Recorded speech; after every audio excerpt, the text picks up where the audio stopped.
मैं डॉक्टर इरशाद अली खान आचार्य राजनीति विज्ञान विभाग राज के बांगड़ महोदय डीनवा नाम कार्यरत हूँ। हमने जैसे कि इस अध्याय से पूर्व मानकीय सिद्धांत का अध्ययन किया था, यानी कि और नॉर्मेटिव का। अब हम जो राजनीतिक सिद्धांत के प्रकार में दूसरा जो आधुनिक सिद्धांत यानी अनुभविक सिद्धांत का अध्ययन करेंगे। जैसे कि अनुभविक राजनीतिक सिद्धांत को आधुनिक राजनीतिक सिद्धांत के नाम से भी जाना जाता है। अनुभविक सिद्धांत में राजनीतिक व्यवहार के वास्तविक तथ्यों को समझकर सिद्धांत का निर्माण होता है। इसमें राजशास्त्र स्वयं तथ्यों के संकलन के लिए राजनीतिक व्यवहार के क्षेत्र में जाकर राजनीतिक व्यवहार का अवलोकन करता है, आंकड़े एकत्रित कर ठोस तथ्यों के आधार पर सिद्धांत प्रतिपादन का कार्य करता है। इस प्रकार से स्थापित सिद्धांतों का अनुभविक सिद्धांत कहते हैं। इसका सीधा संबंध प्रचलित राजनीतिक वास्तविकताओं से रहता है।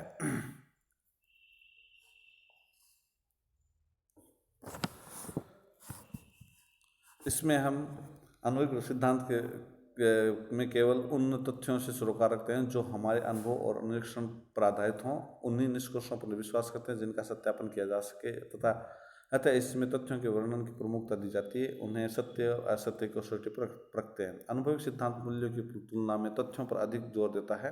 अर्वाचीन राजशास्त्रियों का मत है कि तथ्यों को मूल्यों से, विज्ञान को दर्शन से संबंध मानकर चलने की प्रवृत्ति चाहे पूर्व में महत्व रखती हो, पर अब समय की पुकार है कि हम राजनीति के अध्ययन के मूल्य और नैतिक आदर्शों की बोझिल दार्शनिकता से मुक्त करके उसे एक विज्ञान का रूप दे देते हैं। 15वीं शताब्दी के बाद सामाजिक और आर्थिक क्षेत्रों में एक मूलभूत परिवर्तन हुआ, जिसका स्वाभाविक प्रभाव यूरोपीय देशों की राजनीतिक परिस्थितियों पर पड़ा। विज्ञान और तकनीकी ने औद्योगिक क्रांति को जन्म दिया।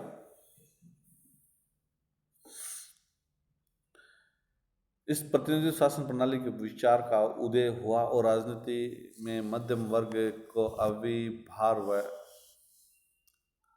हुआ। अगस्ट काम्टे जैसे फ्रांस के सिद्धांत शास्त्री ने निश्चयवाद की नई दिशा दिखाई और सामाजिक और राजनीतिक सिद्धांत शास्त्रियों को यह सुझाव दिया कि वे राजनीति का अध्ययन निश्चयवादी वैज्ञानिक अर्थ में करें। इन सब का यह परिणाम हुआ कि स्वप्न लोक की आदर्श अध्ययनों की जगह वर्तमान जगत की असफलताओं को कठोर रूप से में व्यवहारिक और यथार्थवादी विश्लेषण प्रस्तुत किया गया। राजनीति सिद्धांत की आधुनिक धारा को जर्मन के मैक्स वेबर ने बड़ी आस्था के साथ स्वीकार किया और उसकी पुनर्व्याख्या के माध्यम से यह धारा अमेरिका पहुंची, जहां चार्ल्स ई मेरियम इसका अस्थायी समर्थक हुआ। David Easton, Apter, Gabriel A Almond, Robert A Dahl, Harold Lasswell इस धारा के समर्थक रहे।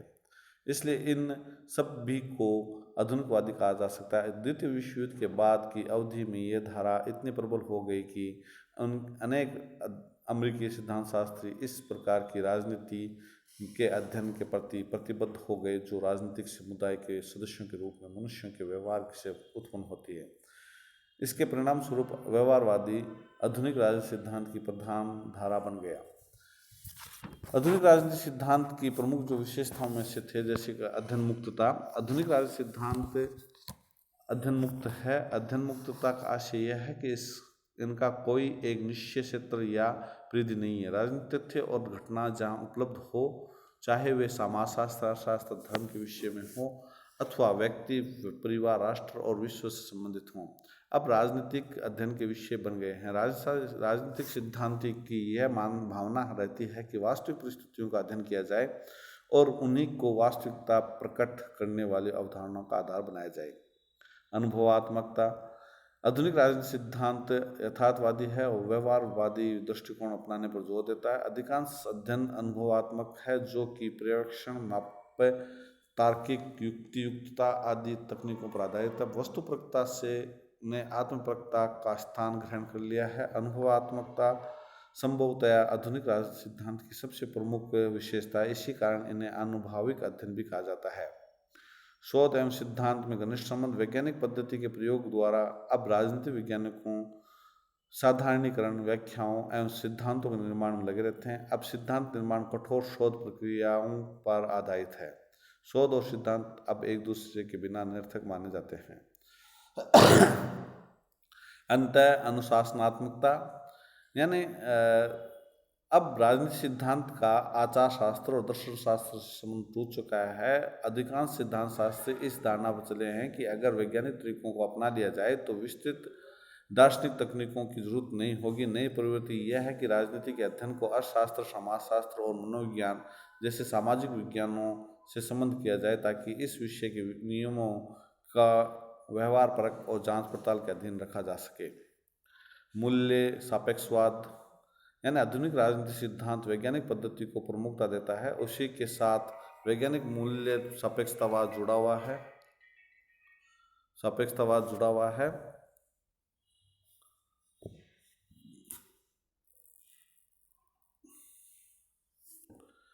यानी हम कह सकते हैं कि वैज्ञानिक मूल्य सापेक्षतावाद की इस धारणा का प्रतिपादन अर्नल्ड ने किया है। राजा 5 मिनट बाद बात करूँगी।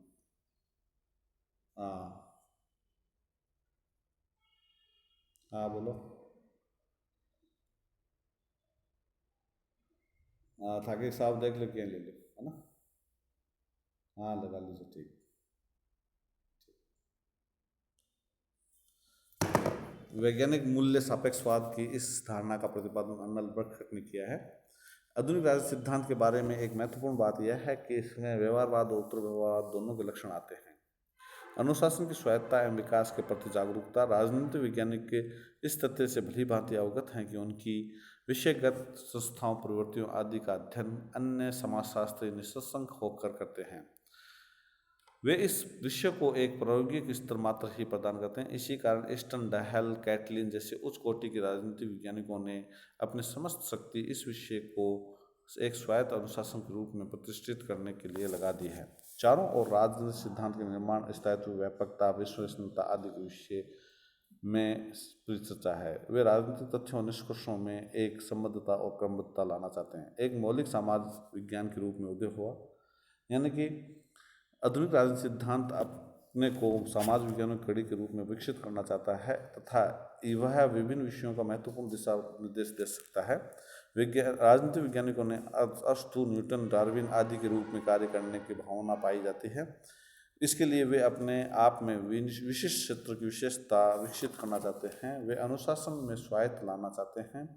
इसके लिए उन्होंने सामान्य व्यवस्था सिद्धांत तथा व्यवस्था उपागम को ग्रहण किया है। नियंत्रण और नियमन से संबंधित होने के कारण राजनीति की मौलिकता स्वतः प्रमाणित है। इसलिए विभिन्न समाज विज्ञानों में राजनीतिक सिद्धांत अधिक महत्वपूर्ण और रहेगा। व्यापक समस्याओं का मूल्यांकन और समाधान, यानी कि व्यवहारवादी क्रांति के मध्याह्न में ऐसा लग रहा था कि राजनीति विज्ञान विशुद्ध विज्ञान बनकर पूरी तरह अराजनीतिक विज्ञान बन जाएगा, पुस्तकों में बंद हो जाएगा। किंतु उत्तर व्यवहारवाद युग ने अपने आप को मूल्यों, नीतियों और समस्याओं से संबंध रखा। वे अपने निष्कर्षों का लाभ न केवल शैक्षिक जगत को ही देना चाहते थे, अपितु वे उसे लेकर राजनीतिज्ञों, नीति निर्माताओं और नागरिकों के पास पहुंचाना चाहते हैं। अब वे विशेष रूप से संयुक्त राज्य तथा अन्य पश्चिमी देशों में उत्तरदायी प्रशासनिक और राजनीतिक पदों पर कार्य करने लगे हैं। वे सामूहिक रूप से वर्तमान विश्व की राजनीतिक समस्याओं का समाधान खोजने में सक्रियता से जुटे हैं। इन अनेक समस्याओं में से कुछ परमाणु युद्ध की संभावना, मानव मूल्यों की रक्षा, व्यक्ति स्वतंत्रता, पश्चिमी देशों का विकास, राष्ट्रवाद आदि से संबंध रखती है। विकासशीलता, आधुनिक राजनीतिक सिद्धांत अभी भी प्रारंभिक अवस्था में है और निरंतर विकास की ओर अग्रसर है। इसके निर्माण में कितना समय लगेगा ये निश्चित नहीं है। सिद्धांत को व्यापक दृष्टिकोण से देखने पर लगता है कि आज बहुत से सिद्धांतों का निर्माण हो चुका है, लेकिन ये वास्तविकता नहीं है। वे सभी सिद्धांत ना होकर उपागम है, लेकिन इसका एक यह अभिप्राय नहीं लिया जाना चाहिए कि राजनीतिक सिद्धांत का निर्माण संभव ही नहीं है। उसका निर्माण तो सुनिश्चित है, परंतु उसकी अवधि की घोषणा नहीं की जा सकती। यद्यपि आधुनिक राजनीतिक सिद्धांत के आयाम, क्षेत्र, पद्धतियाँ आदि निश्चय हो चुके हैं, लेकिन उनकी अनेक समस्याओं का निराकरण अभी भी किया जाना शेष है। राजनीतिक सिद्धांत निरंतर एकीकरण, प्रगति और सामंजस्य की ओर अग्रसर है। आधुनिक राजनीतिक सिद्धांत के निर्माता, यानी कि आधुनिक राजनीतिक सिद्धांत का जनक और निर्माता किसे माना जाए? राजनीतिक सिद्धांत राष्ट्रशास्त्र में प्लेटो से लेकर मार्क्स तक महान सिद्धांत निर्माता हुए हैं और महान सिद्धांत निर्माताओं हुए, किंतु सवाल यह है कि आधुनिक किसे माना जाए? राजनीतिक शास्त्र में हॉब्स, मैकियावेली से आधुनिकता का प्रारंभ माना जाता है। कुछ लोग व्यवहारवाद को आधुनिक राजनीतिक सिद्धांत का जनक मानते हैं। और आधुनिक राजनीतिक सिद्धांत का जनक मानते हैं। वस्तुतः समाज विज्ञानों में मूल्यों को तथ्यों से पृथक करके वैज्ञानिक अध्ययन करना एक कठिन समस्या रही है। इनको अलग करने का कार्य आधुनिक युग में ह्यूम, काम्टे, मैक्स वेबर ने किया। कॉल मैनहीम ने मूल्यों की सामाजिक पृष्ठभूमि पर बल दिया, तथ्यों पर बल देने का काम जैसे जेम्स ब्राइस, स्ट्रोट 5 मिनट बाद स्ट्रूट राइस, चार्ल्स मेरियम आदि ने किया। इन सभी प्रवृत्तियों को आधुनिक राजनीतिक सिद्धांत के कारक तत्वों में गिना जाता है। इसे है ना जैन जी के पास ले जाओ। कार्ल मैनहीम ने मूल्यों की सामाजिक पृष्ठभूमि पर बल दिया, तथ्यों पर बल देने का काम James Bryce, Stuart rice, Charles मेरियम आदि ने किया। इन सभी प्रवृत्तियों को आधुनिक राजनीतिक सिद्धांत के कारक तत्वों में गिना जाता है। किंतु इसका यह अभिप्राय नहीं है कि शास्त्रीय राजनीतिक सिद्धांत का निर्माण रुक गया था। हिंजयुलाओ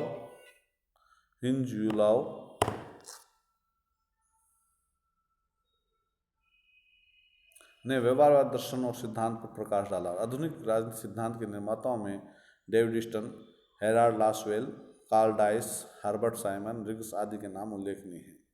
मॉरिस डुवर्जर, मिचेल्स और मर्टन आदि ने आंशिक सिद्धांत निर्माण की दिशा में योगदान किया है। अर्नल्ड बर्स्ट, Meehan, Kaplan, Robert Dahl, Catlin आदि ने आधुनिक राजनीतिक सिद्धांत की व्याख्याकार की भूमिका अदा की। आधुनिक राजनीति विज्ञान में अनुभववादी सिद्धांत की भूमिका में हम कह सकते हैं कि आधुनिक राजनीति विज्ञान में तथ्यों और सिद्धांतों का संबंध अत्यंत जटिल है। तथ्य और सिद्धांत एक दूसरे के विरोधी मान जाते हैं। सिद्धांत का अभिप्राय प्राय कल्पनात्मक उड़ान या चिंतन समझा जाता है। जब हमारा कल्पनात्मक चिंतन इंद्रियान्मुख रूप से सिद्ध हो जाता है, तब यह कहा जा सकता है कि तथ्यात्मक है। तथ्यों को स्पष्ट, निश्चित, संदेह रहित, स्वयं सिद्ध रूप में समझा जाता है। सच तो यह है कि वैज्ञानिक शोध में सिद्धांत और तथ्य परस्पर विरोधी नहीं, वरन एक दूसरे के पूरक हैं। इंद्रिय अनुभविक रूप से सत्यापित परीक्षण के आधार पर कोई वैज्ञानिक शोध संभव नहीं है। विज्ञान केवल सार्थक परीक्षण का ही परिणाम है। परीक्षण का सार्थक बनाने की क्षमता सिद्धांत से प्राप्त होती है। किसी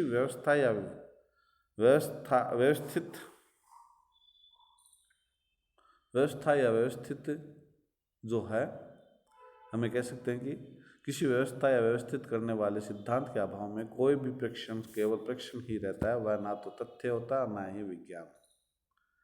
तथ्य का अर्थ सभी इंद्रियानुभविक ज्ञान से है, जो हमें प्रकृति परीक्षण या समाज में व्यक्ति या समूह के व्यवहार परीक्षण से प्राप्त होता है। हम सदैव तथ्य एकत्रित परीक्षण कर उनकी माप कर लेते हैं। उन तथ्यों के बीच संबंध का परीक्षण कर सामान्यीकरण या वैज्ञानिक नियम बना लेते हैं। यही सिद्धांत बन जाता है।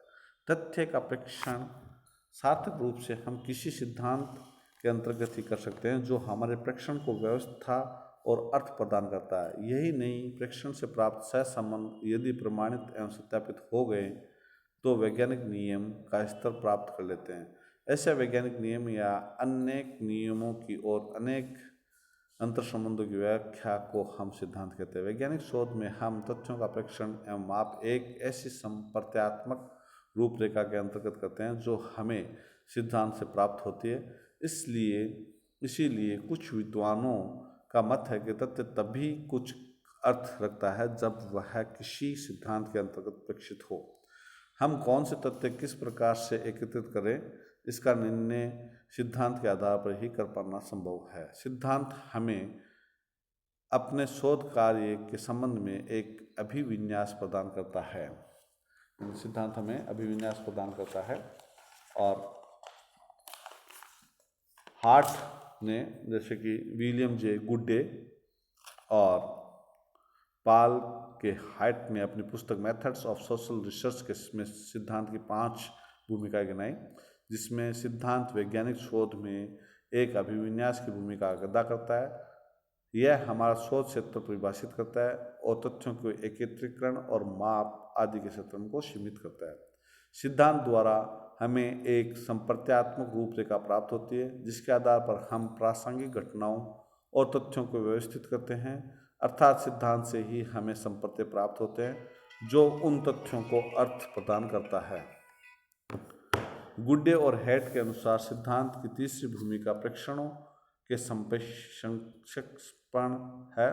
सिद्धांत की चौथी भूमिका है भविष्यवाणी करना। सिद्धांत जिन एक या अनेक नियमों की व्याख्या करता है उन नियमों के अनुसार यह बताया जा सकता है कि यदि एक चर अ है तो ब होगा या नहीं।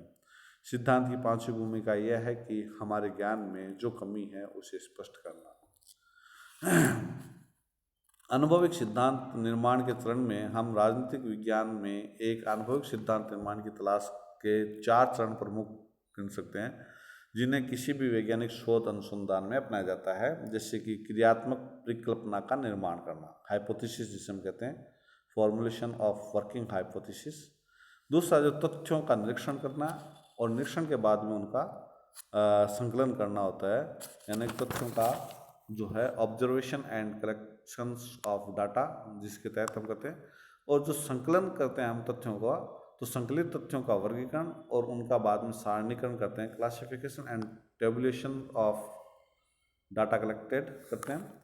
और उसके बाद में सारणीकरण करने के बाद में उनका वैज्ञानिक सामान्यीकरण तथा तथ्यों का प्रतिपादन करते हैं, यानी साइंटिफिक जनरलाइजेशन करते हैं, फॉर्मुलेशन ऑफ लॉ करते हैं।